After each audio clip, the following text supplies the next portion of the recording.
what they do, so it's really horrible to see. And a clear sign of that, Princella, is when we watch that video, no one's intervening.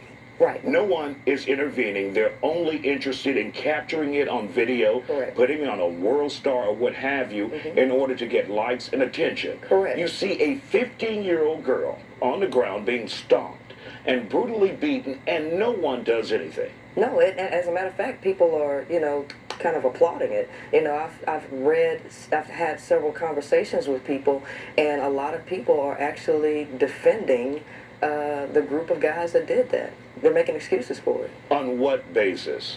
Well, from what I hear is that so-called the girl, set up, I guess, a cousin of theirs to get jumped, and she was pregnant. So what they did is they got a group of guys to go jump that girl and, take her things. And it was, for the black community, it's completely justified in their eyes.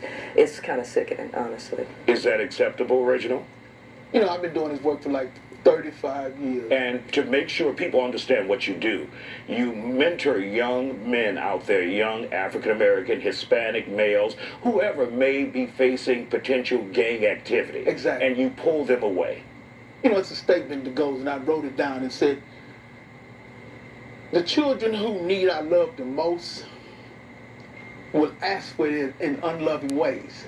We have produced generation after generation. We know in the black community, the black male needs special attention.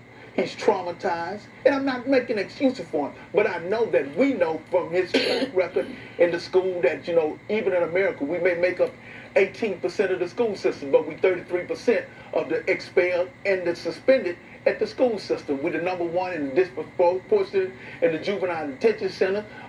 We got a school to prison pipeline that's going out of range. We have to grab hold as men, stand up, and our boys will sit back down. As long as the men allowing to stand around and allow this to happen, they will continue to do it because they feel that there's no boundaries in how they carry out. A lot of this we got to say to ourselves. So really quick, where were the adults in this situation? Why didn't the adults stand up and say, this is wrong, you will not do this is not allowed in our community? You're saying stand up, yeah, but nobody did. Everyone was absent. And you see it anywhere you go, that you see that when fights break out, some of the adults are on the same mindset as a lot of our young people. You know what I'm saying? And a lot of times we live on this thing called fear that we will not intervene in dealing with it. I worked at a charter school for 7 years, and one of the most problemless person that came to the charter school was the parent of the child.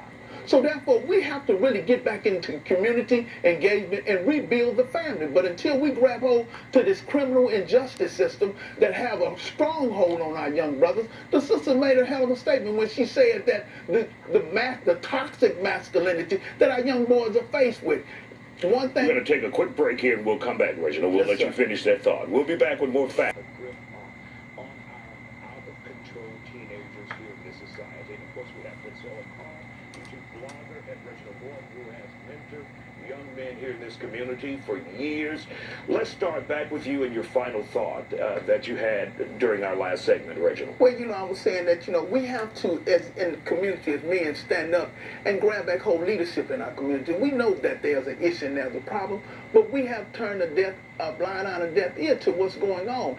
We have to get back in the school. We have to build a community base to where our young men can respect us. I was talking to a young man the other day. He made a statement. He said that he was 25 years old before a male told him he loved him. Not in a feminine way, but when a man told him he loved him, he went to his car and cried so hard he didn't know what he was crying for, but he knew that he was missing something from a father in his own personal life. We have to re-engage ourselves back in our young boys' life.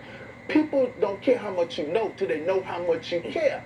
And until we get back in our young boys to show them how much we care, not how much we know and the degrees we got before our name, we're going to keep building generation after generation. We never got the help we need after the crack cocaine era, when 80% of these boys are living with fatherless households that need a man there to teach them how to be a man. We know that most of the music that our young boys listen to teaches them not how to be loving to one another, but how to be more violent to one another. They get off to being violent to each other because they think that's a pathway to the lifestyle that they live in.